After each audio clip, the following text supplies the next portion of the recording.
I still remember the smell of burnt coffee from the break room that morning. Mondays always had a weight to them, but this one felt different. Thick. The kind of heavy air you get right before a thunderstorm rolls through. I was halfway through my usual checklist, supply reports, shipping projections, back-end logistics, when my assistant walked in with an odd look on her face. "Mr. Grant, Trent wants to see you." Now, she didn't meet my eyes. Just left the room as quickly as she entered. That alone told me something wasn't right. Trent never summoned anyone from operations unless he wanted to bark orders or steal credit. But calling me to the top floor? That was new. And with Frederick out recovering from surgery, something told me this wasn't going to be a courtesy chat. I straightened my tie, took a slow breath, and walked the long hallway to the executive wing. The doors to the boardroom were wide open. Trent was already sitting at the head of the table like he owned the place. His back was straight, jaw clenched, fingers tapping the wood in some slow, practiced rhythm, like a man trying to imitate power without knowing what it truly felt like. He wore one of those smug grins that always made me think of frat boys on power trips. And of course, Evelyn was there too, sitting off to the side like some queen mother watching her son seize the throne. "Ah, Silas," Trent said, voice thick with false charm. "Come in. Take a seat." I didn't. I stayed standing. He leaned back and laced his fingers. "Let's not waste time. Effective immediately. You're fired." Just like that. No explanation. No warning. Just a slap of finality wrapped in fake professionalism. I blinked once, slowly. "You're firing me?" He smirked like he'd been rehearsing this moment in his bathroom mirror for months. "Mom said you were only here because Dad pitted you. That this was always a charity case." I didn't respond at first. I just studied his face, the little twitch near his eye, the way his throat pulsed like he wasn't as confident as he pretended to be. I'd seen that look before. The look of a man bluffing with cards he didn't even know the value of. Then I said it. Calm. Steady. "You'll regret this." His smile faltered just a touch. But it came back just as quickly, now fueled by rage. "Regret." He spat. "You think you can threaten me?" Then, whack. His palm cracked across my cheek before I could even process it. Silence. I didn't move. Didn't flinch. Just let the sting burn into my skin and memory. 2 security guards stepped in on cue, as if waiting behind the door the entire time. Trent gestured lazily toward me. "Escort him out." Now. The guards hesitated, probably confused why they were dragging out the operations director in the middle of a Monday morning. But orders were orders, and they took me by the arms like I was a trespasser, not a man who'd spent the last 5 years keeping the company's supply chain from collapsing. As they walked me through the main floor, dozens of eyes followed. Staring, judging. Some looked away out of guilt. Others looked curious, maybe even relieved. Not a single voice spoke up. And then I saw her, Marielle, standing by the marketing wing, holding a tablet and wearing that red coat she loved so much. She saw me. She saw everything. My face. The guards. The humiliation. Her eyes didn't widen. Her mouth didn't part. She just stood there and watched. Like a stranger. She didn't move. That told me more than words ever could. I didn't fight the security guards. I didn't argue. I walked with them. Past the glass offices. The open lounges. The elevator banks. I watched my reflection in every mirrored surface as we moved through the building I'd quietly helped keep alive. Not for power. Not for show. But because I believed in earning respect the slow way, the honest way.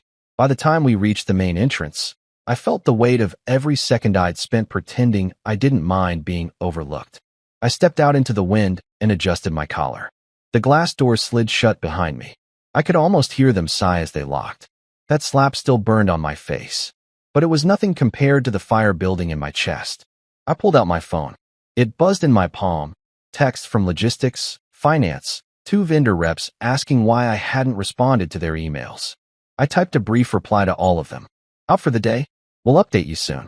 Then I walked. Slowly. Deliberately. Not to the parking lot. Not to the train station. But 3 blocks east. Into a quiet building that looked like an old insurance firm from the outside. No sign. No receptionist. Just a keycard reader. I tapped mine against the scanner. The door opened. Inside was a single office. Modern. Clean. Private. Mine. They didn't know about this place. Not Marielle. Not Trent. Not even Evelyn. Frederick did, of course. He helped me set it up. Years ago, when he first whispered the words I'd never forget. "Someday, you'll need a space where you're not pretending to be small." I stepped inside and shut the door behind me. Sat down, breathed, let the silence wrap around me like armor. They thought I was just an operations guy, just the quiet son-in-law who got lucky marrying the founder's daughter. They didn't know about the shares, about the legacy clause, about the structure Frederick and I built to protect the company from them. Let them enjoy their little victory. Let them laugh, gossip, and pat each other on the back for finally getting rid of me. Let them think it's over. Because it wasn't. It was just beginning. They say betrayal doesn't always come with noise. Sometimes it walks in with soft shoes and a quiet smile. That's what kept echoing in my mind as I sat in my private office, staring out at the city. From this side of the glass, the world seemed calm, orderly. But inside me, something colder had settled in. It wasn't just the slap or the firing that lingered. It was the silence, the kind that pierces deeper than shouting ever could. No one said a word. No one asked questions. And Marielle, she just watched me go like it was inevitable. Like I had finally fulfilled the role they'd written for me the day I joined their family. But let me backtrack for a moment. Because none of this happened overnight. When I first met Marielle, I wasn't a man looking to marry into wealth. I had my own small logistics firm, profitable, quiet, nothing flashy. I liked structure. I liked systems. I liked being the man people didn't notice until they needed him. Marielle came into my life like a flash of light. Charismatic, confident, magnetic in that way only people born into privilege could be. She didn't fall in love with me because I had power. She fell for me because I didn't seem to want any. Or at least, that's what I used to believe. Her father, Frederick, was different from the rest of them. He didn't care about social clubs or status or who vacationed where. He valued competence. He saw how my firm operated, and he liked what he saw. When he invited me to consult on streamlining Grafton Enterprises' warehousing and transport model, I thought it would be a temporary project. Then came the second invitation. Then a full-time offer. Then, over drinks one night, Frederick said something that stayed with me. They underestimate you, Silas. That's not a weakness. It's your strongest weapon. And so I joined. Quietly. No demands. No title negotiations. I let them place me wherever they wanted, operations director, tucked away in the back end of the company. It was perfect. I had eyes on everything and a voice in nothing. I got to see who worked and who postured, who built and who bragged. And oh, there was plenty of the latter. Trent, for example. He was the type who mistook presence for power. Always loud. Always networking. He wore suits that cost more than some employees made in a month, yet couldn't read a balance sheet without help. But Evelyn loved to call him the future of Grafton. Said he had vision. What he really had was ego, and a mother who spoon-fed it to him like honey. Evelyn never trusted me. Not from the beginning. She'd smile at family dinners, pour me wine, laugh at my jokes, but there was something in her eyes. Like she was always calculating whether I belonged. I remember once, at a Grafton charity gala, I overheard her say to one of her friends, "Silas is humble. Too humble. That can't be real." She was right, in a way. I wasn't pretending to be humble. I simply didn't need validation. There's a big difference. But people like Evelyn and Trent, they couldn't grasp that. To them, if you weren't bragging, you were hiding. If you weren't loud, you must be weak. That misunderstanding was their first mistake. The second was thinking silence meant surrender. What they didn't know, what they never cared to look into, was who I truly was. Not just Marielle's husband. Not just the quiet ops guy. But a man with stakes. With reach. And, thanks to Frederick, with power they couldn't even imagine. The day Trent fired me, I could have spoken up.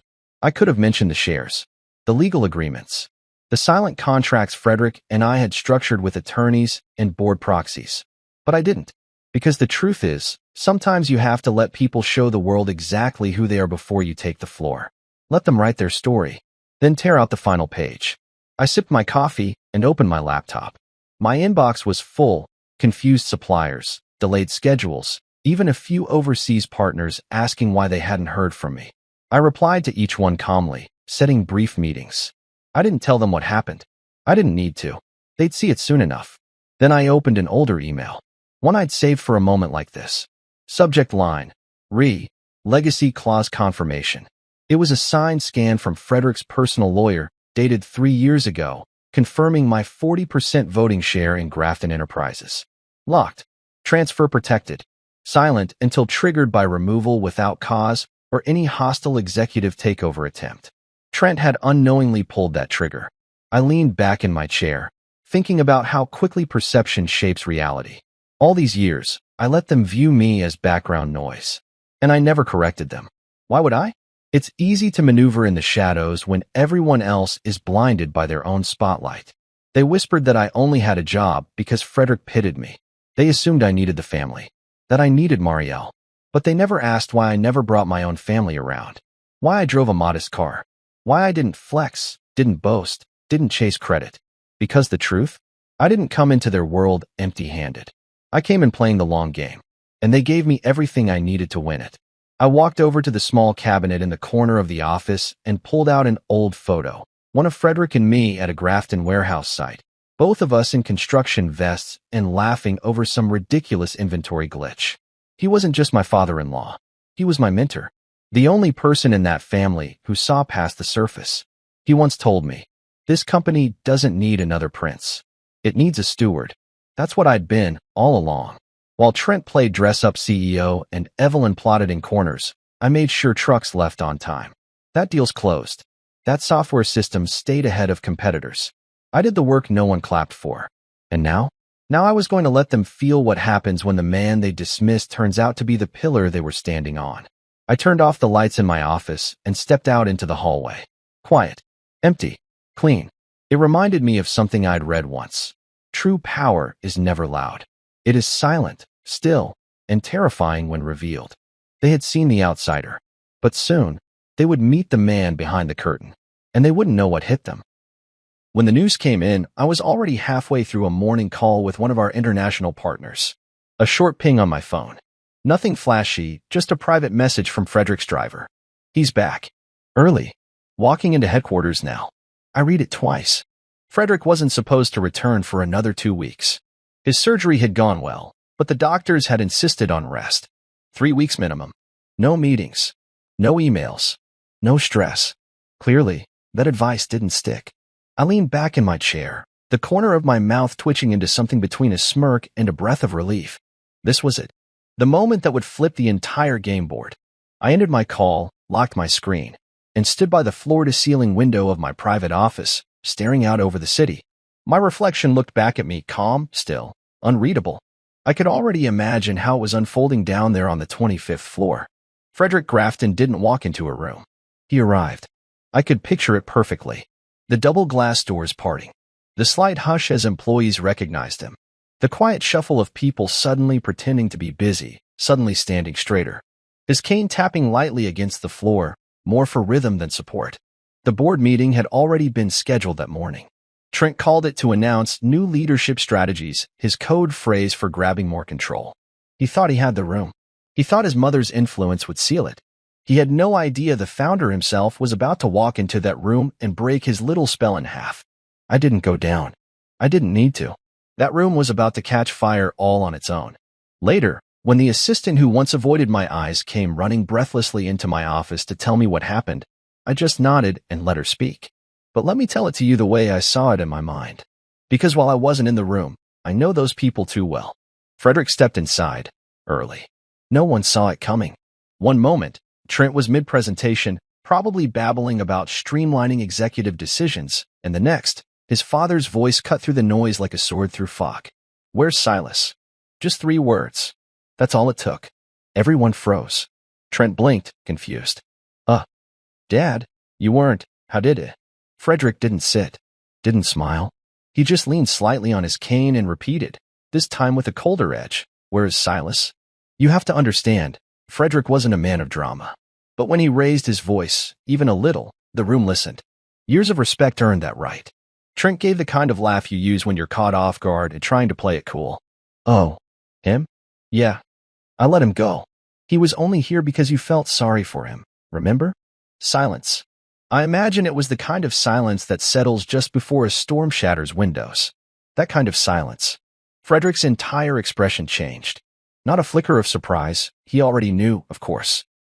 But it was the way he let Trent say it out loud, like handing a man a shovel and watching him dig his own grave. "You fired him," Frederick said, voice as calm as ever. Trent, oblivious, still trying to flex. It was overdue. He was dead weight. No authority, no pedigree. You fool, Frederick snapped. The shift was instant. That was the moment the atmosphere in that boardroom fractured. You absolute fool, Frederick repeated, louder now. Didn't you know who he was? The heads of departments glanced around. Nervous glances. Fidgeting hands. Shifting in their chairs. These were people who had worked with me for years but never really looked at me. They heard the whispers from Evelyn, the passive insults from Trent, and they let them shape their judgment. But now? Now they were about to understand what they'd been sitting beside all along. Frederick stepped forward, slow but sure. Silas isn't just your brother-in-law, Trent. He isn't just an employee you can throw out because your mother whispered something in your ear. He paused. Then, in one breath, he dropped the bomb. He owns 40% of this company. Gasps. Real ones. That was the kind of sentence that doesn't land like words, it lands like thunder. Frederick pulled out a file from the leather folio under his arm. Pages rustled. Signatures. Witnesses. Seals. 3 years ago, I transferred those shares to him. Quietly. As a contingency for exactly this kind of nonsense. Not only does he hold equity, he holds voting power. Nearly equal to mine. Trent's face, they told me later, went ghost white. All the color drained. You could hear his breath catch. He stammered something about not knowing and miscommunication, but Frederick wasn't done. I left you in charge for 3 weeks, and in 2 days, you managed to insult the man who keeps your supply chain running, humiliate your brother-in-law, and destabilize trust across several departments. Congratulations. He turned to the board members. Let me be perfectly clear. Silas Grant is not only staying, he is one of us. And from this point forward, his silence should no longer be mistaken for submission. The meeting didn't last much longer after that. Some of them tried to backpedal, muttering support, saying they'd always respected me. I knew the types. Loyalty only when it's safe. I wasn't angry at them. I just didn't need them anymore. Later that day, Trent tried to storm into my office. He didn't make it past the hallway. Security didn't stop him. He stopped himself, stood outside my door, staring at the nameplate he hadn't seen before. S. Grant, Private Executive Office. He realized then that this wasn't new, that I'd been here all along, that this wasn't a comeback story. It was a checkmate. The phone started ringing before the meeting even ended. At first, I ignored it, let it vibrate against my desk while I scrolled through my backlog of messages. But then it rang again, and again. 10 calls in 10 minutes. All from the same number. Trent. I didn't even flinch. Instead, I leaned back in my chair, cradling a mug of dark roast between my hands, and let the silence of my office wrap around me like a second skin. I'd waited years for a moment like this, not out of revenge, but out of clarity. For once, the people who thought they ran the show were finally seeing the truth. And it terrified them. By the time his voicemail inbox hit capacity, I'd already heard enough. Silas, listen, man. Look, I didn't know. Nobody told me. Mom said. Pause. Fumbling breath. I swear if I'd known. I was just trying to protect the company. Please, call me back. We need to fix this. Fix this. As if this were a flat tire or a missed appointment. As if he hadn't humiliated me in front of half the company, slapped me like a dog in a boardroom, and tossed me out like trash. I didn't call him back. Not yet. Instead, I opened my calendar and moved up a few internal review meetings. Frederick and I had agreed it was time to make some surgical corrections, and now the patient was wide open. I buzzed my assistant. Give me the files on all recent departmental hires, especially those made in the last 12 months under Trent's direction. I want performance records, incident reports, disciplinary logs. Everything. Her voice crackled through the speaker. Yes, Mr. Grant. Right away. Mr. Grant. It still made me pause. Not because it was new, but because it felt earned now. Not tolerated. Not begrudged. Earned. Trent called again an hour later. And then again. The second voicemail was even worse. His voice cracked midway. Silas, come on, man. You know how Mom is.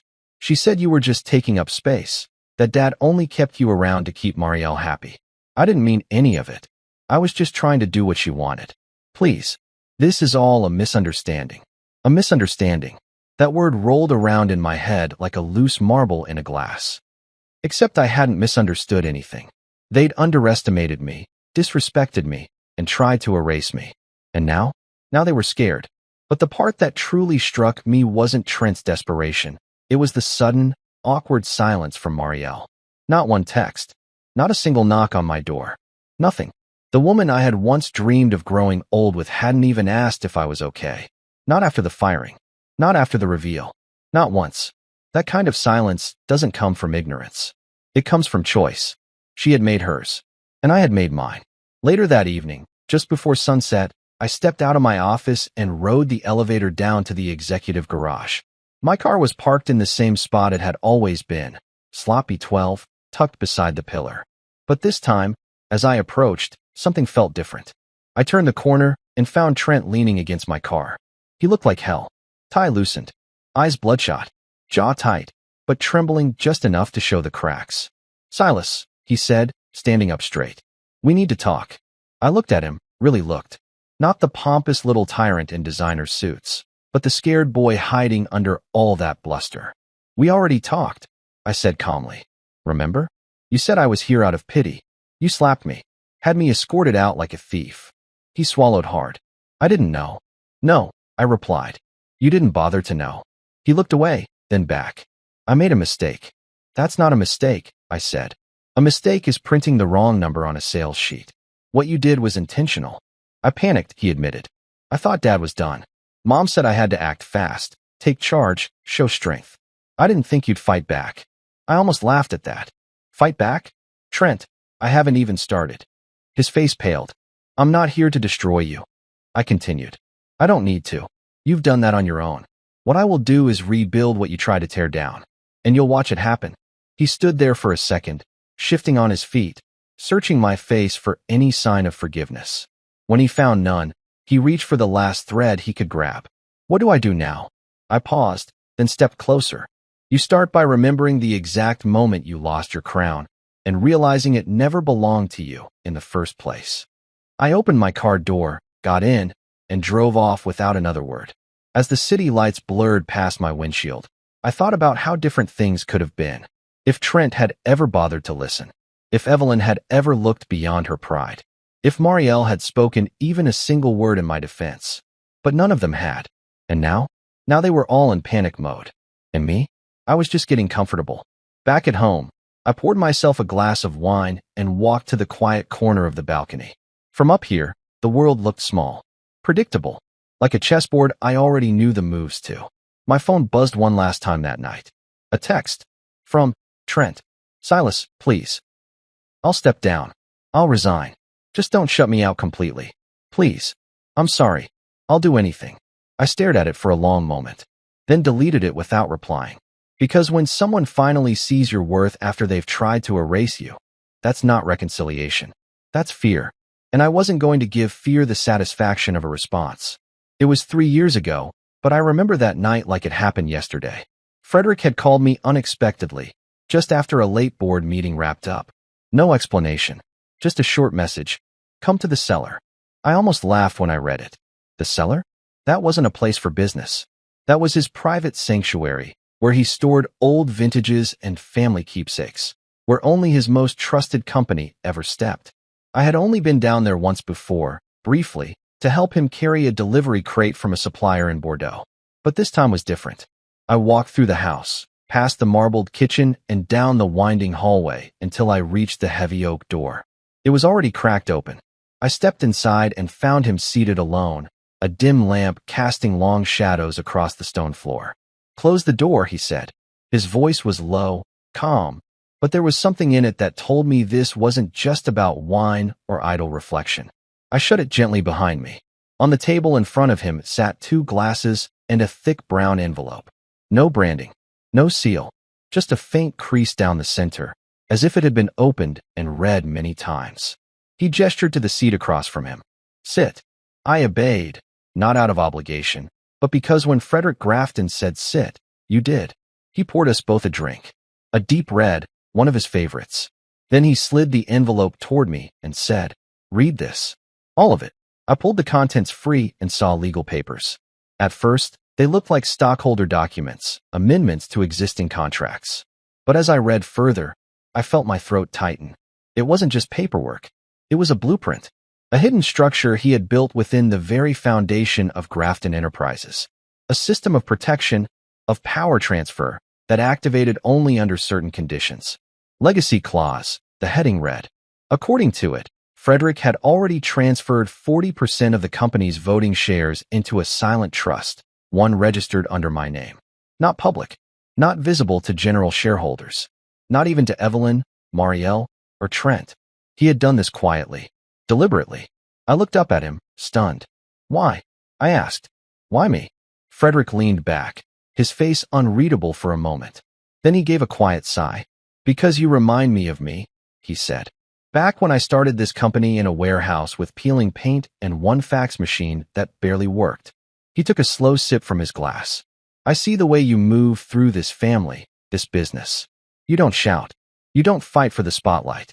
You just do the work. Smart. Patient. Steady. He paused. They think you're passive, Silas. But I know better. I've watched you fix things quietly that they didn't even know were broken. I didn't know what to say. I had never heard him speak this way before. Not with sentiment. Not with conviction so raw. You could have given this to Trent, I said, honestly. He's your son. Frederick laughed, dry, hollow. Trent is a show pony in a world that needs draft horses. He talks. He preens. He plays politics. But you? You keep things alive. He reached into his coat pocket and pulled out a pen. I need you to sign that last page. The clause isn't valid until you do. I hesitated. Does Evelyn know? He shook his head. And she won't. She'd burn the whole company down to keep control in the family bloodline. She never understood that legacy isn't about blood. It's about stewardship.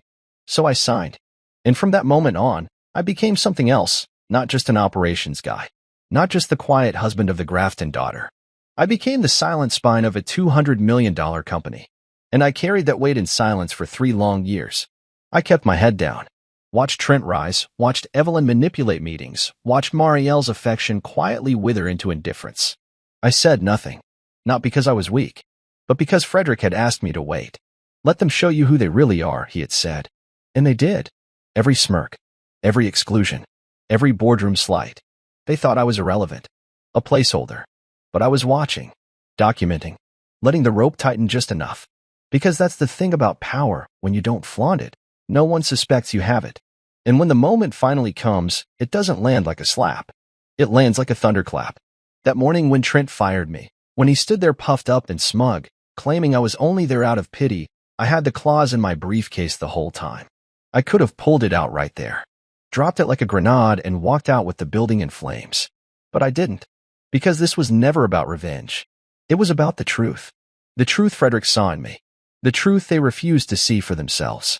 And now, after all the whispers and betrayals, it was finally out. I could hear Frederick's voice in my head again, like a quiet echo in the back of my mind. They'll learn one day. But when they do, make sure they learn everything. And that was the part that stuck with me. Because the legacy clause wasn't just a backup plan. It was a test. A test of patience. A test of character.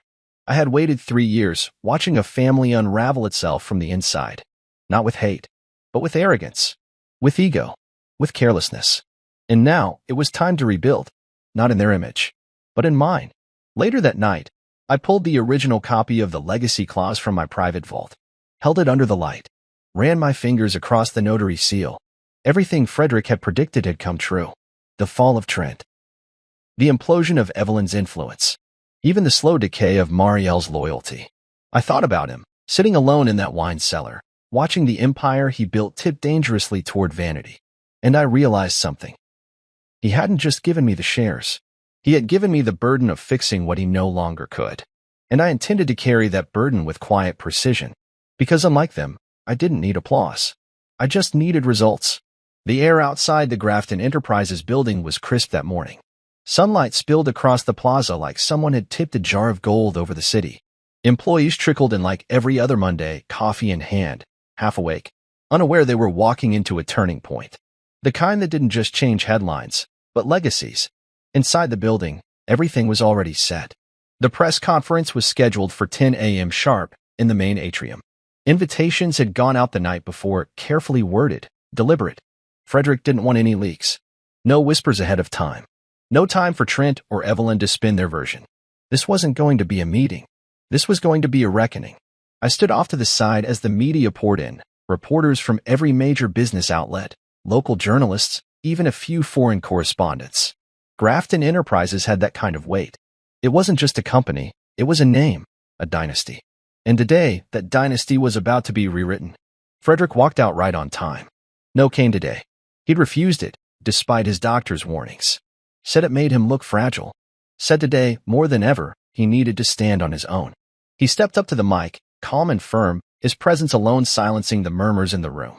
"Thank you all for coming on short notice," he began, scanning the room. "I'll keep this brief and clear. No greetings. No introductions.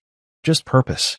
There's been a great deal of confusion about recent decisions made during my absence. While recovering from surgery, certain changes were made at the executive level, without my knowledge, and without proper authority." He paused there, letting the implication land. "I've reviewed these actions. I've met with legal counsel, and I've made my decision." He turned slightly, extending a hand toward the side entrance. "Silas Grant, please join me." The room stirred. Cameras snapped. Some gasped. Yes, gasped, like they were seeing a ghost. I walked forward, slow and steady, wearing the same suit they'd once called too plain for upper management. Only this time, every eye followed me. Not out of pity, but out of curiosity, maybe even respect. Frederick continued. "This man is not only a member of my family, but a critical pillar of this company's success. For years, he's worked behind the scenes, quietly maintaining our operations with precision, intelligence, and loyalty." He looked directly into one of the cameras now. Silas was removed from his position without justification. "And I'm here today to correct that mistake, publicly and permanently." He turned back to the crowd. Effective immediately, Silas Grant is reinstated at Grafton Enterprises, not just as Director of Operations, but as Co-Chief Executive Officer. The room exploded. Reporters shouted questions over one another. Microphones pushed forward. Flashbulbs went off like lightning. I stood still, my hands folded calmly in front of me, while the world finally saw the man they tried to erase. One voice broke through the noise. "Mr. Grafton, is this true? Does Mr. Grant actually hold significant ownership in the company?" Frederick didn't hesitate. "Yes. He owns 40% of Grafton Enterprises through a private trust one established 3 years ago. His stake is legally binding, irrevocable, and entirely earned." That last part? That was for Trent, and Evelyn, and maybe even Marielle, wherever she was. A second voice asked, "And what of Trent Grafton? Will he retain his position as CEO?" Frederick gave a tight, polite smile. "Trent will be taking an extended leave of absence, effective today." I almost felt sorry for him. Almost. But then I remembered the slap, the sneer, the way he laughed when he said I was only here out of pity. Pity, huh? Let's talk about that. Because what they never understood, what they still probably didn't, was that pity doesn't build companies. It doesn't hold late-night meetings with overseas vendors or reroute an entire logistics chain during a snowstorm or streamline a broken inventory system that's been hemorrhaging money for months. I did that, and I did it without asking for applause. Now, finally, I didn't have to. When the press conference ended, I stood beside Frederick as the reporters were escorted out. A few department heads lingered near the back, faces I recognized. Men and women who had worked with me, watched me, and silently judged me for years. One of them, Carlene from Finance, approached with cautious eyes. "Mr. Grant." Silas, I just wanted to say congratulations." I gave her a small nod. "Thank you, Carlene." She hesitated, then added, "We should have seen it earlier." I smiled, not unkindly. Most people don't look for what they don't expect to find. She blinked, then nodded, understanding. Back in my office, the congratulations continued. Some emails, some messages, some in-person gestures that felt awkward but sincere. People weren't sure how to treat me now. I wasn't the background man anymore.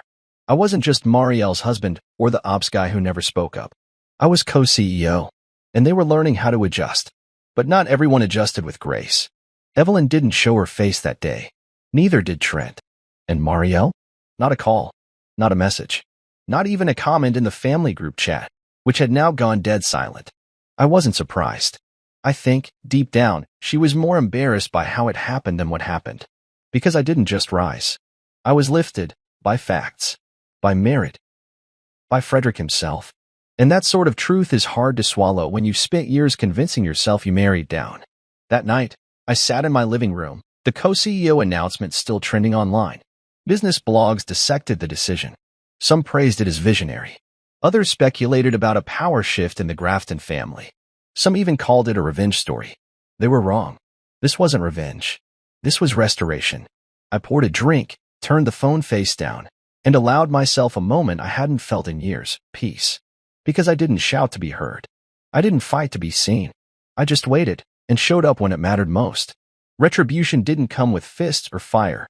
It came with a spreadsheet, a plan, and a closed-door meeting at 7 a.m. the Monday after my reinstatement, where the only thing louder than the ticking wall clock was the silence from those who used to dismiss me.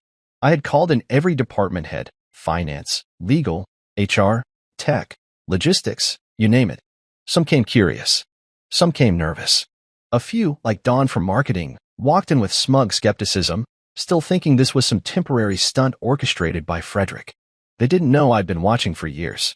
Every hire, every expense, every shortcut disguised as innovation. So when I stood at the head of the conference table and turned on the projector, I didn't start with small talk. I opened with a single slide. This ends now. There was no yelling, no theatrics. I didn't need them. I had facts, receipts, a compiled list of mismanaged accounts, underqualified hires, botched contracts, and cushy deals handed to friends of Trent or Evelyn. I had proof of nepotism so blatant it might as well have been printed on company letterhead. As I went line by line, I watched the realization dawn on their faces.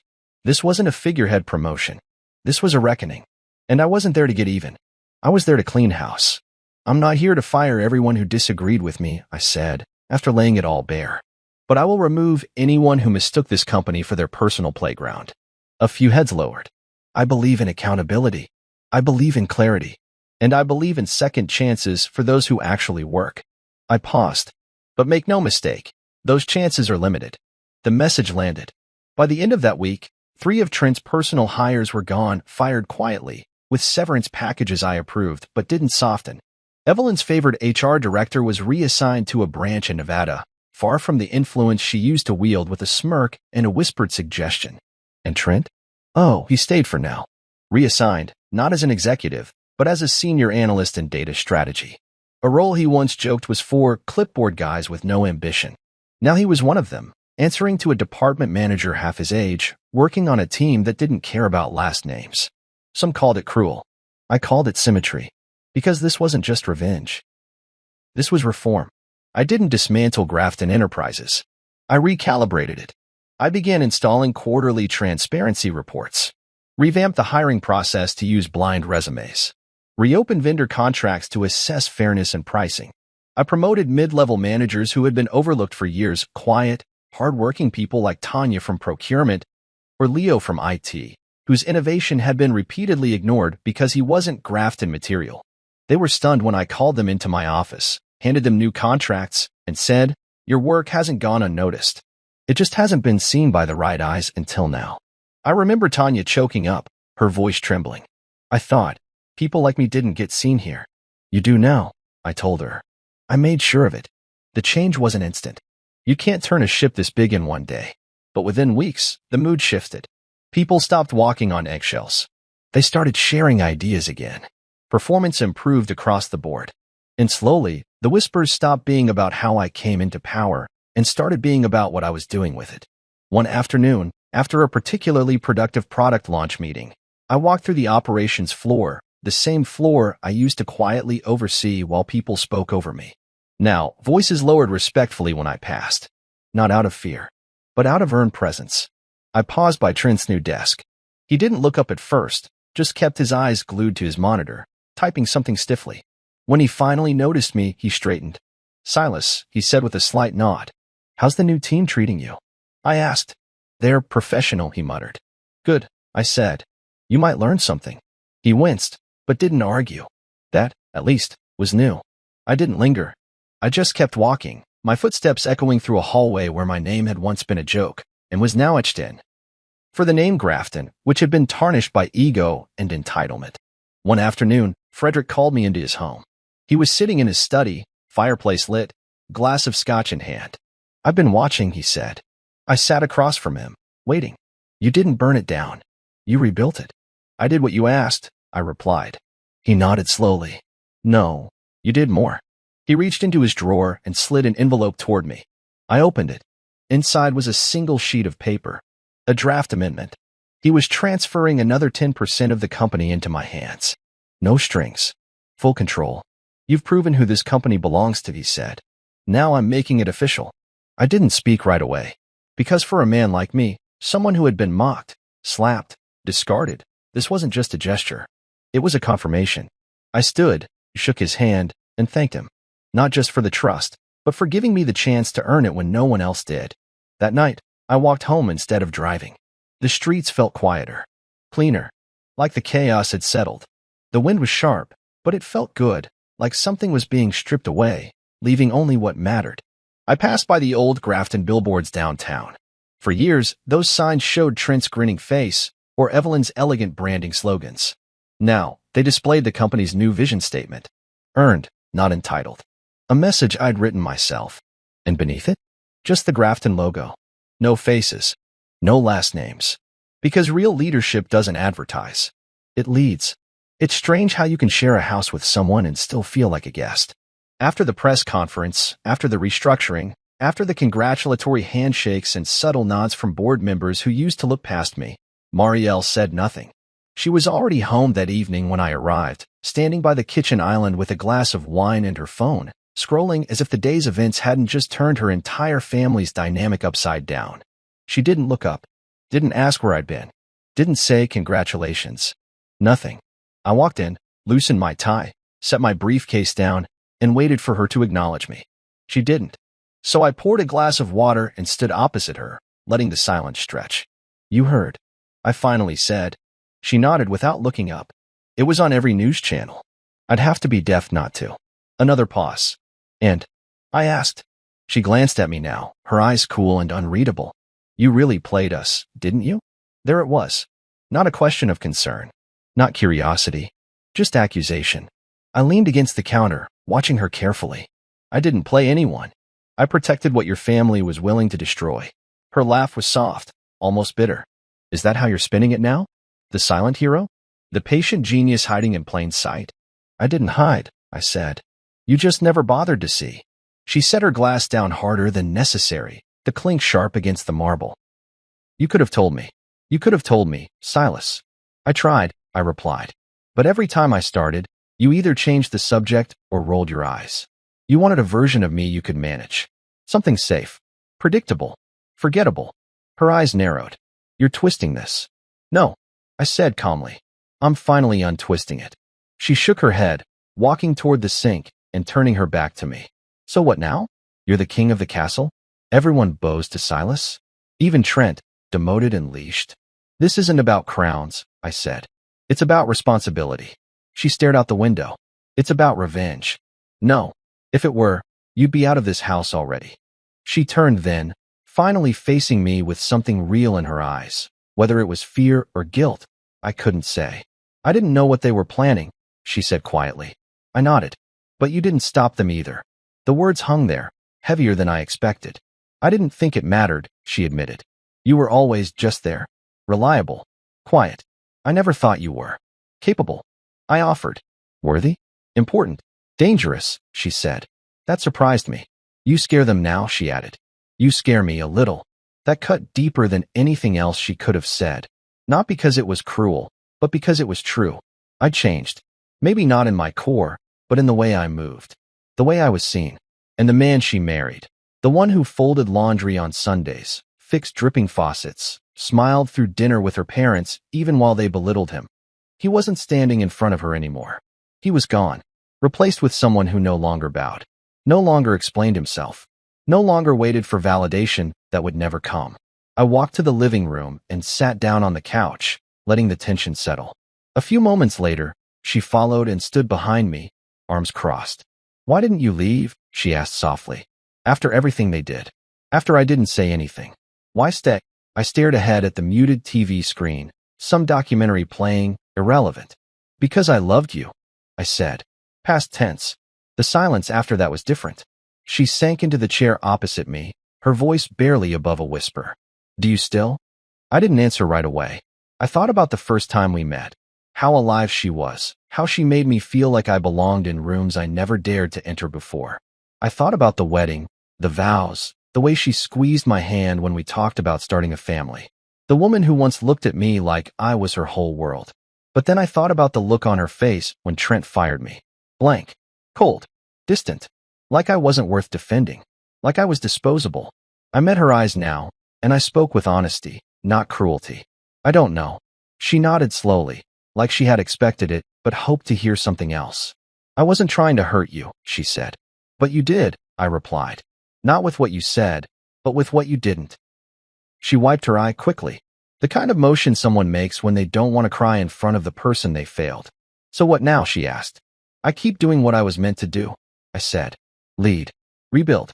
Be the man your father trusted me to be. And me? I exhaled through my nose, my voice steady but distant. That's up to you. We didn't talk the rest of the night. She went to bed before I did, and I stayed downstairs, reading a report on internal restructuring proposals. But not a single word on the page really sank in. All I kept thinking about was how love doesn't always leave with a door slam or a screaming match. Sometimes, it dies in the quiet. In the moment your wife watches you get dragged out of your job and says nothing. In the pause after success, where the person who's supposed to be proud of you just resents you for standing taller than they expected. Marielle and I lived under the same roof for the next few weeks, but something had broken beyond repair. We ate separately, slept on opposite sides of the house.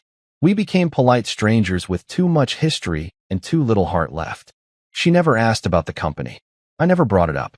Then one morning, I walked into the kitchen and found a note on the counter. I've gone to stay with my sister for a while. I think we both need time. No signature. No kiss. No I love you. Just silence. Again. But this time, it didn't hurt. It felt honest. Because some betrayals don't come with screaming or slamming doors. They come with silence. And sometimes, silence is louder than anything else.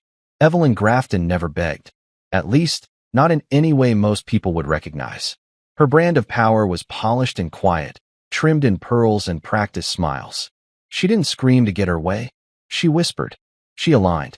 She controlled from behind the curtain, making others believe her decisions were their own.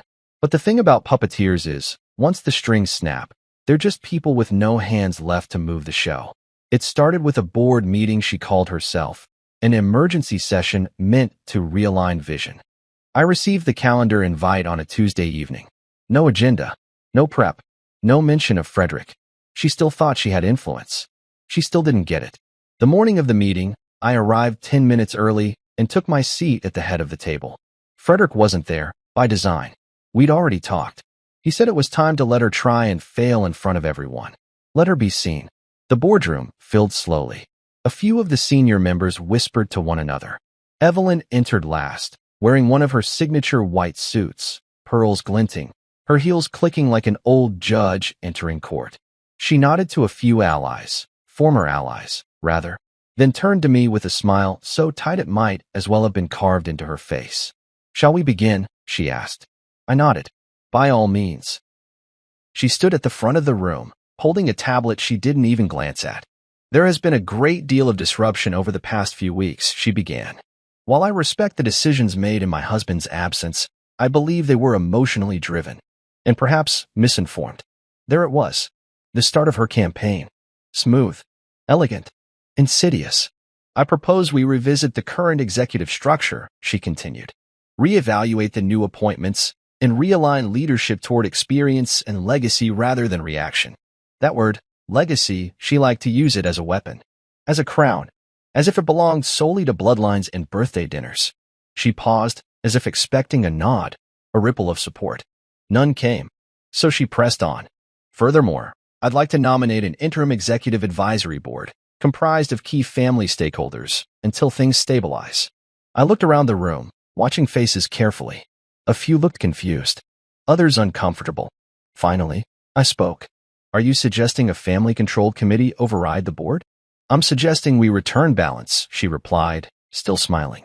It's not personal, Silas. That was when I opened my folder and slid a document across the table toward the board's secretary. This is a copy of the HR investigation your office buried 3 months ago, I said calmly. She blinked. Excuse me. It outlines how your interim hires under Trent falsified credentials, bypassed compliance screenings, and inflated operational numbers for a projected quarterly report you submitted to stakeholders. A hush fell over the room.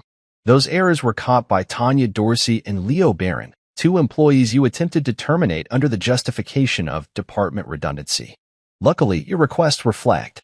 Evelyn's fingers tightened on her tablet. I wasn't done. Second, I said, sliding a second folder to the legal counsel on my left. This includes email chains showing your direct interference in executive hiring decisions while Frederick was under medical care. That violates 3 clauses in the company charter and could be grounds for removal. Now there were murmurs. Real ones. One of the more senior board members leaned forward. Is this accurate? It's verified, I said. Frederick co-signed the documentation. Evelyn's lips parted, but no words came out. I stood slowly, not with anger, with finality. You didn't protect the company, Evelyn. You protected your son. And in doing so, you jeopardized contracts, misused HR authority, and nearly tanked our expansion deal in Jakarta. She blinked rapidly now. The carefully composed woman was cracking, right there in front of people who had once followed her every word. I have spent the last 5 years fixing what you ignored, I said, louder now. And when I did it quietly, you called it luck. You called it pity. But let me make one thing clear. This company was never built on pity. It was built on precision. She turned to the others. This is an ambush. He's twisting facts. No, a voice interrupted. It was Carlene, from finance. He's telling the truth. Another voice chimed in. I reviewed the Jakarta fallout. He saved the deal. And another. My department was never consulted about those new hires. I didn't even know who they were reporting to. Evelyn turned pale. One by one, the board members aligned, not with me, but with truth. With merit. It wasn't personal. It was earned. When it was over, I didn't gloat. I didn't speak again. I let the board make their move. A vote was called. Unanimous.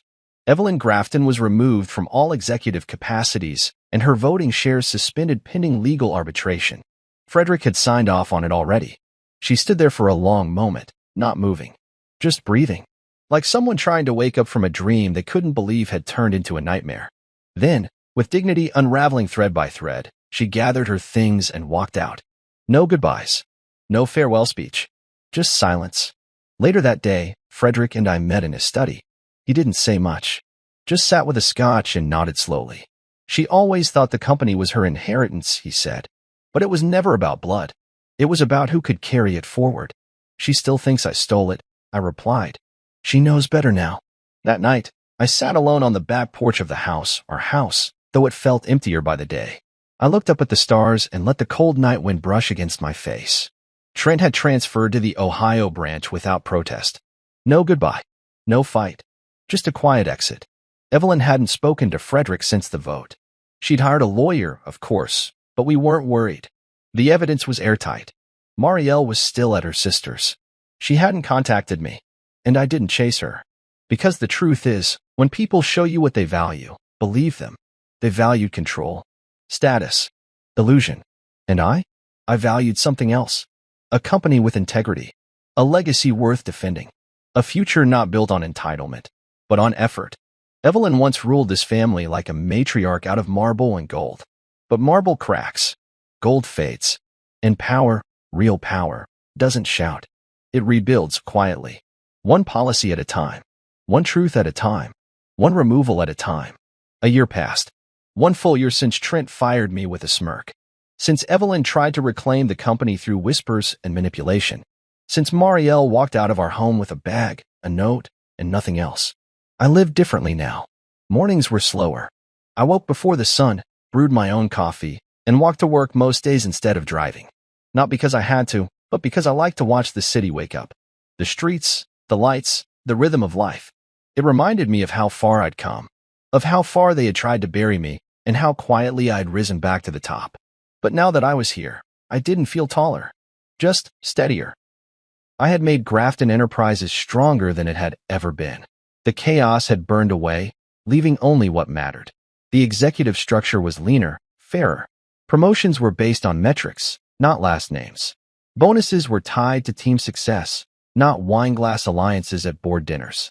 For the first time in its long and complicated history, the company felt clean. And yet, I didn't gloat. That's the thing about real leadership, it's quiet. It's not about parading titles or forcing people to acknowledge your power. It's about the slow, deliberate work of setting things right and letting the results speak for you. One afternoon, I stood by the tall glass window of my corner office, watching the rain blur the skyline. An intern knocked once, then stepped in with cautious energy. "Mr. Grant," she asked, "you've got the advisory session in 15 minutes. I nodded, but her eyes lingered. She hesitated. "Can I ask you something?" I turned. "Of course." She stepped in a little closer. "How did you do it? I mean, how did you go from being fired to owning the place?" Her question wasn't sarcastic. It was curious, admiring, even. I smiled. "I let them believe I didn't belong," I said. "And by the time they realized they were wrong, it was too late to stop me." She blinked, then grinned. "That's kind of awesome." I nodded. "Just remember, quiet doesn't mean weak. Sometimes it means you're working on something bigger than anyone else can see." She left after that, and I sat back in my chair, thinking. It still surprised me sometimes, how everything changed without a single dramatic outburst on my part. No public meltdown. No furious counterattack. Just time. Patience. Structure. Trent had been officially relocated to the Ohio branch. His email signature now read, Regional Strategic Analyst. A role he barely qualified for before, but one he was finally starting to take seriously. From what I heard, he showed up on time now. Read reports. Ask questions. Maybe losing everything humbled him. Maybe not. Either way, he was no longer my problem. Evelyn never returned to Grafton's headquarters. She lost her influence, her board seat, and most of her inner circle. The lawyers tried their best, but the case never made it to court. Too many documents. Too much evidence. In the end, she settled privately with Frederick and faded from the company's history like a shadow retreating from the light. As for Marielle, she came back once. 3 months after she left, I opened the door to find her standing there with a look I hadn't seen in years. Not pride, not arrogance, just sadness. "I didn't know who you really were," she whispered. I didn't respond. She looked down. "And now I don't know if I ever deserved you." There was nothing to say. We signed the divorce papers 2 weeks later. No drama, no tears, just signatures and silence. The same silence that had filled our house long before anything ever fell apart. Sometimes, love doesn't die loudly. It just disappears without saying goodbye. But this chapter isn't about loss. It's about presence. About what's left when the noise fades. I found purpose in the aftermath. I started a mentorship program within the company for employees who had been overlooked for too long. Men and women who reminded me of who I used to be. Quiet, diligent, never invited to speak at meetings, always expected to nod and move aside. I sat in on their first session, listening more than speaking. And when one of them, a young man named Kamal, asked me how to get people to notice his work, I told him the truth. "You don't chase their attention," I said.